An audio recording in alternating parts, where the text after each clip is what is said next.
least on like a monetary level, but not an emotional level or like full capacity level like I was doing. Yeah, so I think the company actually would have done a bit better had I put myself first, because they could have like taken care of my needs first.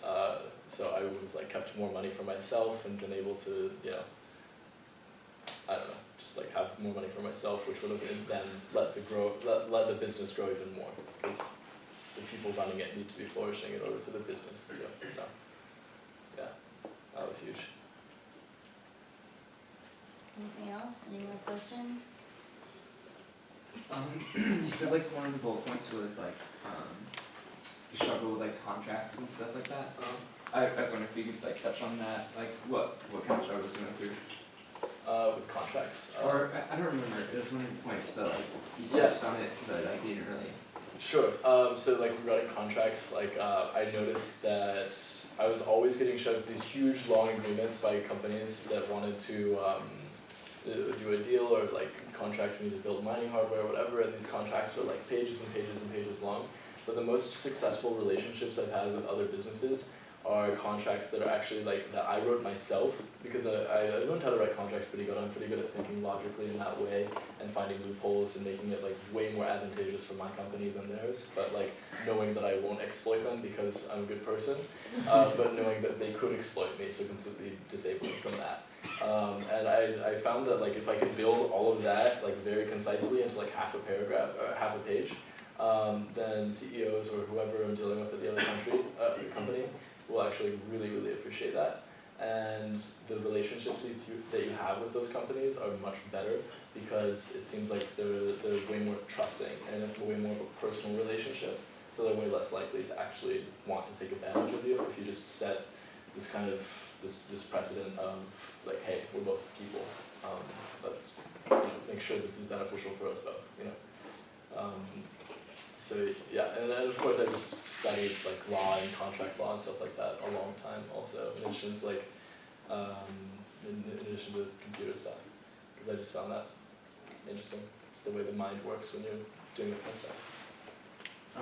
Something that you like mentioned multiple times is that a lot of the times your business partners became friends, or you bridge that connection between from going from business partners to friends, or like getting to know each other. Would you say that was a benefit, or would you do it again, and would you not do it again? Why not? Yeah, actually, if you're in a business where you're not exploiting people, which I wasn't, then yeah, it's always good to make business partners into like friends, because then in addition to like having your back in the business space, you also have some like really cool memories to just like when you're just like whatever, going skiing with your friends.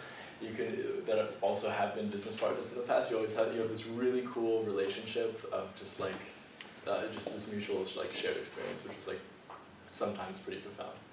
So I definitely recommend that. Yeah. How did you find your investors, and how did you go about selling your idea and having them invest in it? So I wouldn't duplicate what I did, but what I did was just create a forum post on a Bitcoin forum and say, hey, I have this idea, what do you guys think?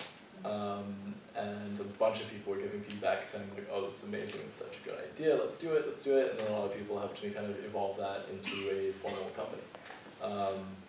And then yeah, everybody just came to it, and then the word was spreading that like, because at the time I was just like a completely anonymous figure on the internet, I could have been anyone, but then after the first investors started seeing their initial returns, they spread the word, and then more and more people started like hearing about it and investing, and then it was cool, because then the company was like, despite being run by somebody who was like transparently claiming to be like a high schooler, the company was the most successful in the industry, and a lot of people saw that and like really thought it was really cool, because I was always like super transparent about all the numbers, like publishing them on the website exactly like to like the like 8th decimal point, like how much money we made, like because Bitcoin goes that far, that many decimal points, and yeah, like everybody just really appreciated all that transparency. So some more investors are always wanting to come, and eventually it's just like saying like, okay, no, like no more investors, because I just didn't want to grow beyond a certain point.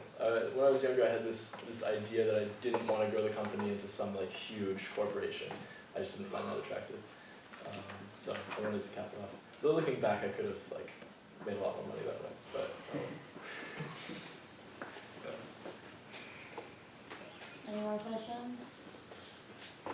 Alright, well, thank you so much. Yeah, we're a little bit early, so if anyone has any more questions they want to talk to Garett about, you can stick around for a few minutes.